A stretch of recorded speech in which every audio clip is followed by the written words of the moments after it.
Hi, and welcome back to Hiring Excellence. I'm Johnny Campbell. While my team and I are in the studio putting the final touches on our upcoming new season, we're diving back into the archives to bring you some of our absolute best, most impactful conversations. And today's replay is a heavy hitter. If you've been trying to figure out what it really takes to move past the hype and make AI work for you as a recruiter, you need to hear this one. We're revisiting my sit down from 2025 with the brilliant Glen Cathey, SVP of Talent Advisory at Randstad Enterprise. In this episode, Glen unpacks the seismic impact AI is having and will continue to have on sourcing, persuasion, and our everyday productivity. What I love about Glen's approach is that it never is just a theory. Not with Glen.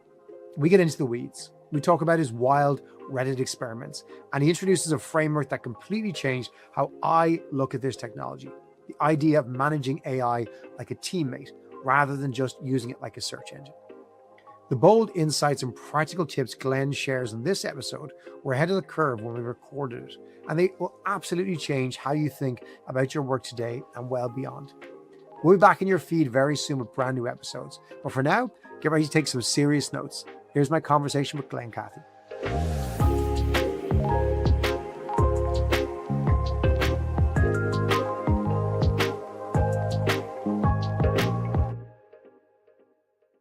Glen, it's always a pleasure to have you on the show. A real pleasure to have you back on the show. I think this could be your third time back. You might be the first person to do your third podcast on social Nice. talent, All right. hiring excellence. So where are you today? Tell me what's going on in your world. What's top of mind before we dig into this topic? And maybe you might just refresh our audience's memory of your background, your experience. And for those who Sure. maybe are brand new to the podcast, tell us a little bit about you, your history, Randstad, what you do there as well. Yeah. So I'll do the whistle stop tour, as they say.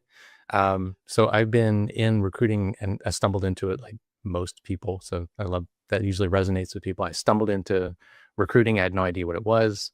A small staffing company in Northern Virginia. Kind of figured out things. I almost quit in the first 3 months, but then I really got good at figuring out how to leverage the database, and I got good at figuring out the psychology of sourcing and recruitment. And then I got promoted into leadership. And along the way, I bounced between two main companies at Kforce and Randstad, twice boomeranged, and then led really large centralized sourcing recruiting teams, built sourcing centers, and then moved more into strategic role around digital strategy and how we leverage tools and technology, and of course now AI, to enable sourcing and recruitment. And that's where I'm at today in the advisory group, helping both internal groups within Randstad as well as customers externally on their journey to maximizing the full potential of AI. So, Glen, the easy question for me to ask, knowing your background, your history, what made you so famous, would be to ask you, is sourcing dead with AI? But I got to go one bigger. Are jobs dead with AI, Glen? Like, what do we have a future as humans? Like this phrase we've heard, oh, don't worry, AI is not going to take your job. Just someone who knows how to use AI is going to take your job. What are your thoughts midway through 2025, several years into this experiment? Well, first off, I love the questions. I would say sourcing is not dead. Some jobs are being replaced. You've probably seen that in the headlines. Although some of those companies have bounced back, like Klarna is one of the examples. There are elements of sourcing that have been automated by some solutions, but I'm finding that companies are a little slow to adopt them, and not just due to regulations. Some companies are just being very thoughtful about their strategic approach to sourcing and recruitment and the level of human involvement that they want, even outside of regulatory constraints. Although the technology is already there, I've seen it where you can fully automate outbound sourcing.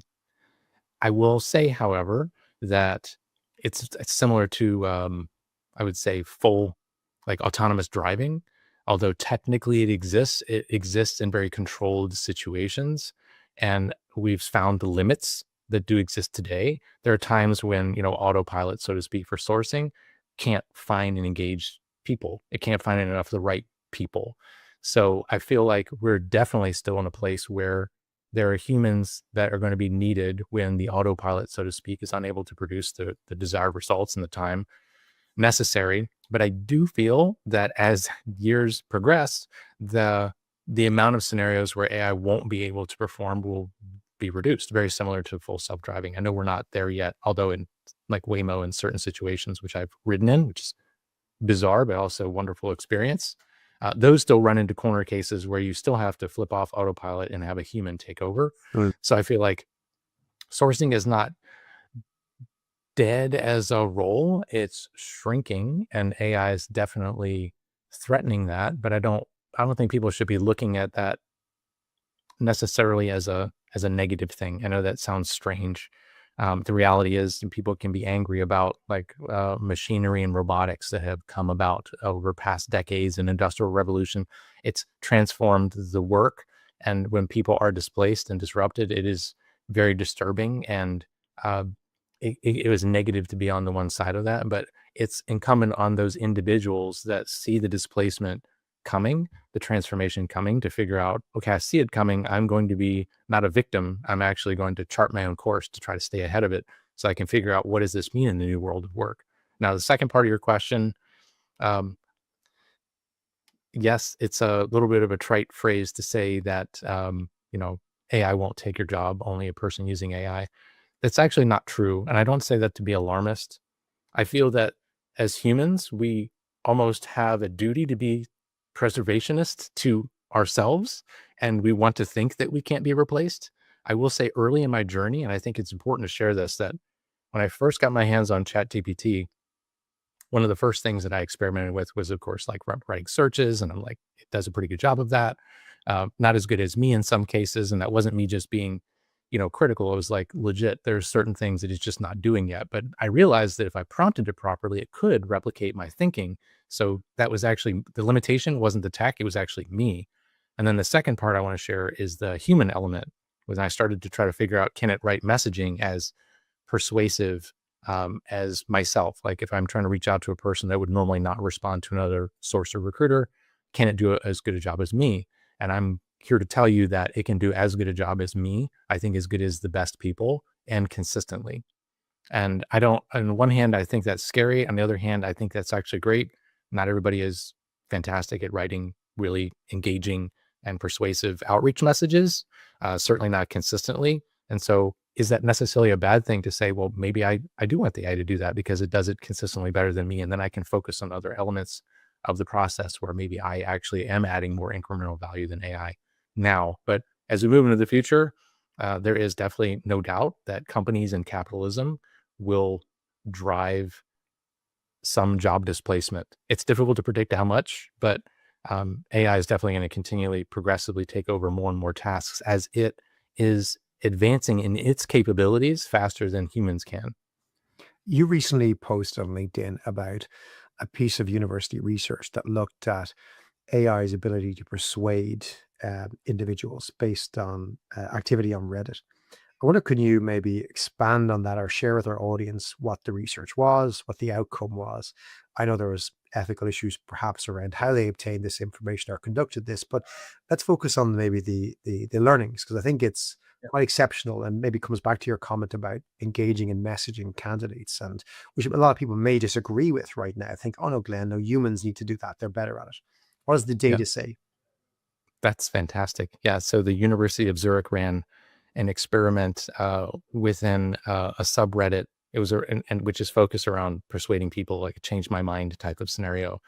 And the challenge with the experiment was that they didn't alert people that they were doing it, so people thought they were dealing with people, which some people will say could be unethical, but I actually feel like it was better that way, at least from a learning perspective, because they found that the AI was 3 to 6 times more persuasive than the most persuasive people, like 99%. So when it comes to sourcing and recruiting, and you talk about this persuasion of getting someone to respond, getting someone to be, who was not previously looking to potentially consider making a change. And, I know we focus on sourcing and recruiting, but I've seen other people in forums online talk about how sales is going to fundamentally change, because the reality is AI is already a multiplier more persuasive than people, and it will be consistently good, and it will only actually get better, which is interesting, right? Because sourcing, recruiting, and I actually had a discovery reading an ERE article a long time ago, how recruiting is the same as the sales process, which it is. Um, it's that if AI can work on the understanding someone's situation, the mindset of the individual that you're sourcing, recruiting, and can adapt and come up with the appropriate messaging that will be the most effective at getting that person to consider making a change.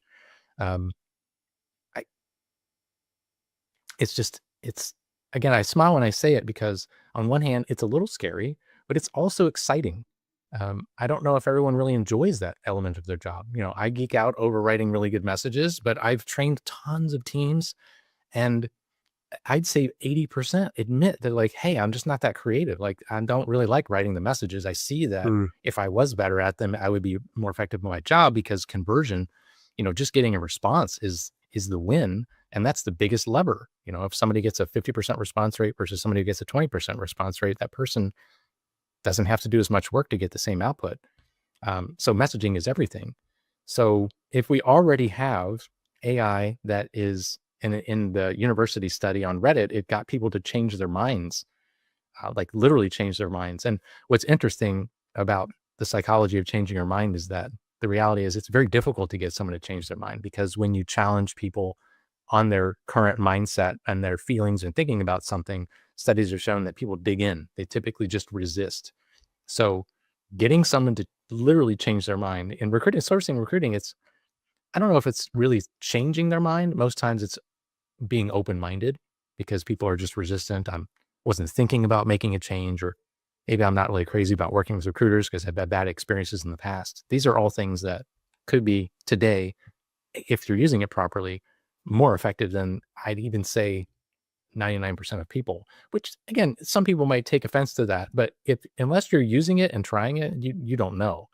So I want people to actually not speak from a perspective of just opinion. You can't have an uninformed opinion. You have to be working with the technologies to push it to the edge and see what it's capable of. But the fact that you brought up that study, the world is changing for sourcing and recruiting and sales when it comes to persuasion and getting people to, change their mindset, change their behavior. That's a huge part of recruiting.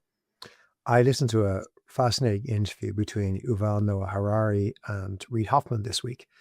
And Reid Hoffman, obviously founder of LinkedIn, Yuval Noah Harari, the writer of three to four big books, that one of which is I think the biggest nonfiction bestseller of the last 50 years, which is Sapiens.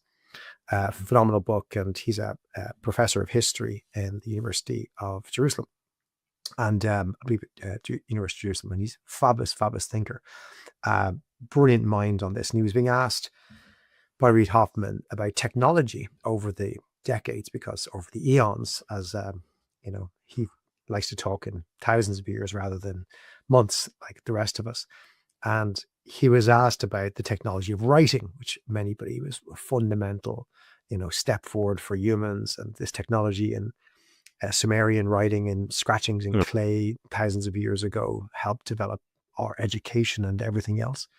And he was asked whether AI is a more important or less important a technology. And he, without hesitation, said, "Oh, more important." And he said, the context he gave was, he said, writing as a skill of humans that we developed 4,000 years ago, whatever number of thousands of years ago, as part of our story, he said, we may have just created the first synthetic organism or life on Earth. And in the grand scheme of things, there was humans, there was AI, and the footnote of writing in the human story will be forgotten for the invention of the synthetic life. And this was his point, potentially. I think, without getting into a profound conversation on what is the impact of AI, I go back to your point around the University of Zurich. We're seeing every day, huge leaps forward by month in terms of the models, how much better they're getting, and how it's proving itself in many, many different ways. I think, whilst many might disagree with the concept that, this is the first the beginnings of synthetic life and maybe the end of the human age. That might be going too far, or even that it's more impressive than writing as a technology. But it's hard to ignore its impact day to day, on so many things, so that most of us want to be able to use it more. And we started this journey 3, 4 years ago. Again, I say we, society, using the internet, with early days of ChatGPT, when we were being told we have to learn how to prompt. And I know you're an avid user of AI. I like to think myself, I've become an avid user of AI. My AI usage keeps going up, although it annoys my wife because I'm constantly talking to ChatGPT. I think I talk to ChatGPT more than I talk to my wife. I do mean talk for everything. I find it fantastic. But you shared an insight with me that I think is quite profound and really important for anyone who does want to maximize their use of AI. And it's a way of thinking about, what is AI and what skills you need. And it came, I believe, from something that Ethan Mollick put out. Would you mind sharing that with us, maybe explaining that context to us? Yeah, definitely. So I think at least for me, when I made a connection was when I read a LinkedIn post by Ethan Mollick, who's the author of Co-Intelligence, and he has a fantastic blog, and he's prolific on LinkedIn as well. So if you don't follow him, I recommend you follow him soon. People ask him about what are quote unquote AI skills. And what he said in this post was, the best that he can tell is at this time that AI skills are actually the same as the skills of being a good manager. And that's, identifying problems that need to be solved, decomposing those problems, deconstructing them, and then turning them into, segments of work that you can delegate to someone, or in this case with AI, delegating the task to AI, and then being very specific around the instructions in terms of what you're expecting, maybe even sharing some examples of what good looks like. And then when the work is produced, reviewing the work critically, providing feedback for any revisions. That's really what managers do when they manage people or supervise them doing work. And that actually then triggered me to remember an article on Harvard Business Review that I read years before in 2023, where someone was basically saying this whole prompt engineering thing is a fad. It's really about problem decomposition. And I didn't do much with it. I read it, and I actually read it twice because I'm like, what is this person talking about? Then I connected that with what Ethan said, and there's someone else, I forget who, on Twitter or X, that said something similar. And I said, okay, that totally makes sense. I think that actually is the proper way to think about how you work with AI. It's not just about writing the prompt. There's so much more than just writing the prompt. What are we trying to do? What context can I provide to the AI to help it do a better job? And also, if you're managing a person and you're delegating a task, you will often tell that person or ask the person, so do you have any questions? Right? And that's something that you can do in your prompting as well, that people often don't do, is that if you don't think of it like a person, which sounds silly to some, but when I train anyone, I say that it's really helpful to have the mindset that it is like a person, because then you think about how you communicate with it differently, because it's not just entering a prompt. You're trying to give it the context to do a good job for you. And you can say, and ask me a few questions, like one at a time, that will help you do the best job for me. No different than if someone just came to my desk today and said, hey, I'm here as an infinite resource. I want to do some work for you. Great. I'll tell it something to do, but then I might say, do you have any questions? And it probably does have questions. So then the next mental leap for me was like, oh, it's so interesting that if AI skills are really the skills of being a good manager, but most people performing work are not managers. They don't have any experience managing. They don't have any training managing or leading. They're mostly individual contributors. And so I feel like I think there's a challenge around generative AI because it understands our natural language, whether we're typing it or speaking it, that there is some unspoken assumption that we're all just going to be good at working with it because it understands us and we just should be able to tell it what it needs to do. The reality is people have been managing people for thousands of years and we still haven't perfected managing people. So I don't think we'll ever there will never be a point at which we're like, oh, we've solved working with AI. Working with it as a collaborative tool or even, managing agents in the future, And that's something that links to some recent Microsoft research where, they talked about everyone in the future is going to be an agent boss. But then again, I said, how can everyone be an agent boss if no one's ever been a boss and we haven't trained them or upskilled them to be a boss or a manager of any resource, whether it's human or inhuman? And so that's something that I've been thinking about a lot lately in terms of how do I do a better job in educating people and upskilling them in the right way of thinking about working with AI today and tomorrow. It actually is managerial skills.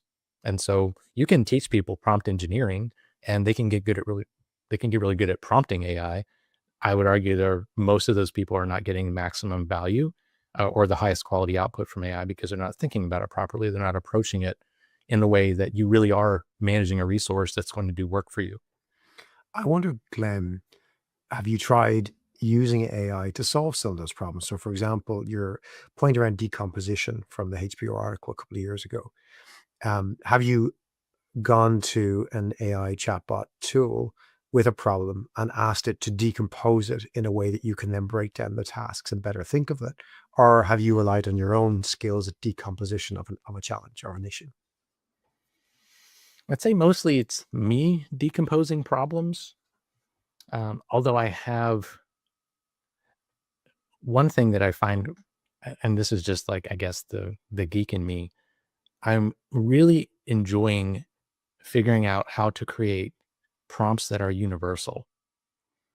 And what I mean by that is instead of you giving all the specifics to the AI, you give a set of instructions to the AI, whether it's a GPT or if it's Gemini, a gem, where it asks you questions and pulls the context out so that you don't have to sit there and just cook up all your context and then give it to the AI. And I have experimented with AI helping me think through that process of how can I create something that's more universal. So that instead of having like very specific scenarios, like a role play scenario is a really good example because you can set up specific role plays, or you can say, we're going to have a difficult conversation role play, but I want to make it universal. So I have to create the prompt in a way that it's going to elicit information out of people. But I'll say some of that has to start with the concept of the person saying, I know in this case, and that's kind of funny, I didn't even prepare for that. I had to first come up with what is the problem I'm trying to solve. I want to create a universal, and I've done that in a few cases, but I have to give credit to one of my coworkers, Haley Cockcroft. She created a universal difficult conversation role player that was absolutely brilliant. That I was like, that's a really interesting way to look at it. So I think it is a combination of person plus AI. And it sounds cliche, but I honestly believe it. We're better together. Using AI can help you exceed your human potential. Some people talk about maximizing it. I actually think you're able to exceed what you can do by yourself by using AI, as long as you're thinking about it properly. It's not just an assistant. It's not something you just relegate to the boring, tedious, repetitive tasks, which I see a lot written about online. But I feel that's the human preservationist angle. It's that let's give it the boring stuff that I don't want to do. The reality is it can do really high level strategic work. And I feel like people need to lean more into that other end of the spectrum of capabilities, which includes what you just mentioned, which is help me think this through. Like, how can I approach this? Am I thinking about this properly? And I don't feel like enough people are using AI as a sounding board, as a second opinion, as a peer level, or even above you. And just going back to the previous point about managing, my latest thought is, what are the challenges associated with managing a resource that's smarter or more capable than you? It has more knowledge than any person. It can pull conventional wisdom out of the deep and broad knowledge base because of how they've been trained. And most people don't manage resources like that. There is no human resource like that. And so it's more capable of you in a narrow band and also in a broad band. And in a weird way, and I'll just say one little mind-bending thing. Yes, I know that we want to feel comfortable in the future that we'll be managing agents, but it is not far-fetched that there will be agents managing agents, and maybe even agents managing people. And it may be a more effective manager of people than people, even though that might be disturbing to some people. I'd love to have that debate because I'd put my money on AI in this case, at least from my direct experience, even with today's capabilities, let alone how crazy they'll be next year and the year after that. Your point about the use cases of AI and how people are using it for the menial tasks, when maybe there's more opportunity, is interesting. I kind of experiment with this when it comes to the modality of the likes of ChatGPT or Gemini. I have most Fridays I have to leave my office and I get to go to a meeting with my peers, and it's about a 30-40 minute drive. And so I've started using ChatGPT on voice mode in the car. And we have a conversation for 40 minutes. And usually I'm going to that meeting to solve a problem. So I'll begin fleshing out the problem and asking for scenarios, options. I'll give it feedback, notes, try again, go back. It'll give me more, expand on that idea, go back to this. And I have found in the last couple of months doing this, I've come up with, I haven't come up with it. I've prompted the AI to help me develop brilliant scenarios and ideas and solve the problems. Rather than going to the meeting to then flesh it out, I'm going to the meeting with suggestions that I've worked out in the car with ChatGPT. And when I arrive, I park the car, open my phone, and then go back in and say, okay, all that discussion, produce a PDF or a summary or a visual or whatever it might be. And just that modality, when you move away from phone, do my work, to we're both in the car, whatever, together, and we're having a conversation for 40 minutes, changes your way of thinking, I think, Glenn. And I loved your examples of, using ChatGPT to solve the problems on GPT. I built a GPT that had those prompt questions. I call it Stella. It's a prototype for something we're building internally on social talent, but it's to help a recruiter or hiring manager design a hiring process for a role. And like you say, it's got a whole bunch of questions that it asks you. So it's not, it basically it starts with what's your job, and then it has a bunch of questions that it asks you, and it helps you design this. But in designing it, because I've written a few GPTs in the past, I started with, I want to write a GPT for this. Can you build, first of all, the instructions to write a GPT in a way that will work most effectively, and then I'll tweak it. So it laid out a template for writing a GPT, and then I tweaked it, and then I put that in and built a GPT with that. So your point being, push your mind to think a little bit more. And I agree, there's huge power in the questioning piece. I haven't done what you've said there, where I've said, ask me any more questions you might need to give me a better answer or to come up with a better solution. It's a brilliant tip. And on that, Glenn, I love these conversations with you. I love the way your brain thinks. You're very well read. And I think you have the lateral thinking across a broad range of topics that makes you ideal for leveraging AI. But I got to move into some tips because we're going to run out of time. For those who are, let me pick two different types of listener. A listener who's reasonably new to this. When I say reasonably new, they're using AI maybe once or twice a day, maybe 5 times a week. They're not using it more than 3-4 times a day. Let's call that 15-20 times a week. Let's call that a newbie. And then we've got someone who's 10 times a day at the moment using AI in their work and in their personal life. Let's take the first persona, newer to AI. What would your top tips to be to that person who's only starting out now? How can they accelerate their learning? What would you recommend to further them on their journey? I think my first recommendation would be to think about the AI that they're working with as if it is a person, as someone that has, and I think it's important for people to remember why it is so capable. It's easy to forget about how it was trained, what its knowledge base, what its understanding of the world is, how smart it is, how human it is. And I think that when you think of it like one of the world's most knowledgeable humans, you think of it differently in terms of how, even what you would ask of it. So I know, and I usually make this joke that, yes, you can use it to help you write emails and things like that, or review and summarize documents. But if you had a genius level individual that had the broadest knowledge, but also the deepest knowledge in the world, that's not the highest, best use. So what else would you ask a person of that capability? But if you think of it like a person, it's different than just a little prompt bar where I think that's also the challenge for new people is when you have something that is so capable of so many things, the challenge is no longer the technology. The challenge is your imagination. And as a fun little, it seems like a minor exercise, but for that newbie individual you mentioned, um, an interesting exercise can be asking whatever AI they tend to work with on a regular basis, explain who you are, provide some context to the AI, and then say, I'm trying to understand all of the best use cases that I could benefit from working with you. Just basically, you're asking it, here's who I am, provide some context, and say, what are all the things that you can help me do? And when you get the first set of response, and you'll always get like a nice standard response, you could say, that's great as a first pass. Tell me more. You can keep going and it will never stop coming up with ideas. And some of them may not be as exciting to you, but some will continue to be like, I never thought of that. I never thought of that. So it's kind of funny that you could actually just ask AI, how can you help me? But you have to provide it that context, because unless you're creating a GPT where you're giving it instructions, and a newbie probably hasn't done that yet, the AI doesn't know who you are. It doesn't know what you want. It doesn't know what you work on, right? It doesn't know what your challenges are. You provide that context. I think that people, those newbies, if you think of it like a person and you actually ask it, how can I work with you? What problems can you solve for me? I think that will be very enlightening.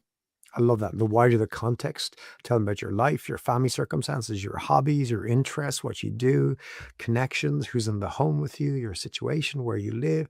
I guess the more context, the better. To your point around, tell me more, things you can do, sharing more about who you are, what you're working on, what you think, your beliefs, your connections would make that even more powerful. What about this, Glenn? What about the person who believes they're quite comfortable, they're 4 or 5 times a day using AI for something, regular user, maybe still using one platform only.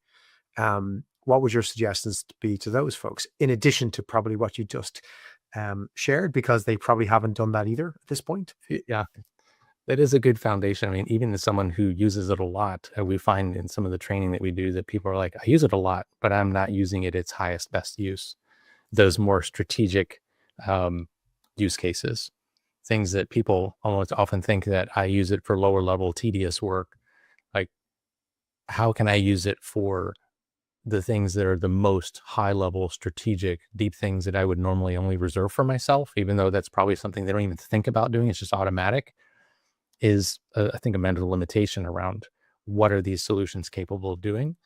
I will say they might just sound like little tips, but I think what's helpful in many cases is to do the work first and then ask AI for a second opinion.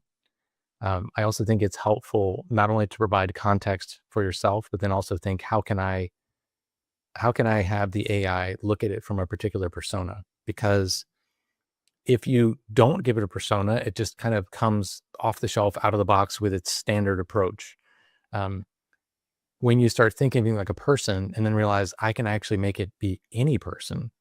Like, we just did an exercise literally earlier today where we were walking a group of people through using AI to create a business case.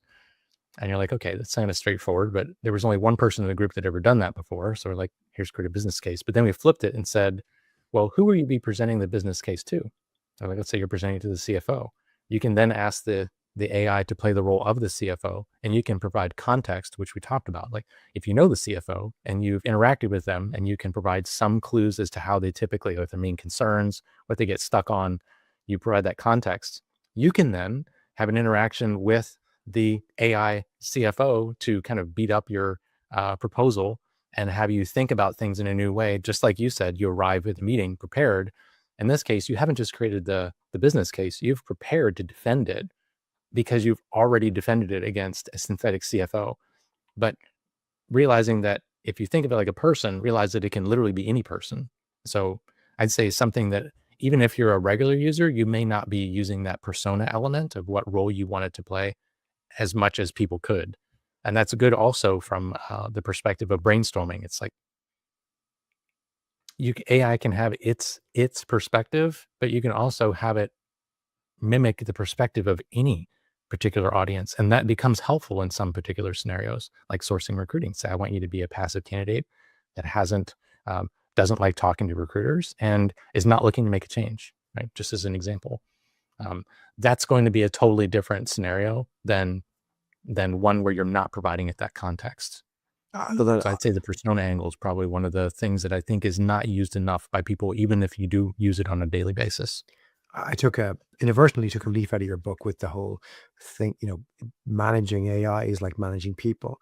And one of the things that we learn as a good leader is to get 360-degree feedback. And I have uploaded so many conversations to my AI. I've asked it so many things, had so many projects I've been involved in. As a heavier user, I asked AI about my weaknesses. I said, would you share with me my weaknesses? Where am I weak? Because it knows me really well and it's unbiased. It's not going to try and offend me. It's not annoyed at me. It's not going to try to flatter me. It just tells me unbiased what my weaknesses are. Again, I think there's other opportunities for more advanced users. If it knows you more because you've been using it more, it knows more about you and you can use that to learn and develop. Oh, absolutely. That's a fantastic, people can't see, and it's one thing to ask other people that you work with for feedback. Like you said, you can't do that all the time, but you can literally do that at any time with AI. Yeah. It's a fantastic resource that once you think of it that way, it's almost like, I can't believe that I haven't been doing that. I'm not going to share with you what it said, Glenn. That's a whole different story. Glenn, you've been super helpful. I know, Glenn, you've recently launched some new training on the social talent platform around how recruiters can leverage AI using some of these same principles in terms of, less about how do you prompt and more about how do you think, how do you get the most out of tools in your everyday usage. I'd encourage any recruiter who's interested in leveraging AI in their job to check out some of Glenn's content on the social talent platform. If you have a license or reach out, we can show it to you, Glenn. It's been amazing. I've got so much inspiration from the ideas you've shared over the last few months, and I'm looking forward to continuing the journey and having more content as your journey with AI continues. Same as mine. Thanks for joining us today, Glenn. Always a pleasure. I know you're a busy man. You're a lot on your plate. If folks want to follow Glenn, check out Glen Cathey. That's with an EY on LinkedIn. If you don't follow him already, Glenn's posting stuff every day or two. Really great insights on AI, technology, what's happening in the world. And you're a fantastic resource in mind. Good to have you on the show, Glenn. Thank you so much. I really appreciate the chat. As always. And thank you for joining us this week again for another fantastic insight on hiring excellence from a wonderful guest. Always a pleasure to have Glenn on the show. We'll be back again next week with another great episode and another new leader chatting about how to achieve hiring excellence within their own organization and world. Do join us then. Until next week, take care.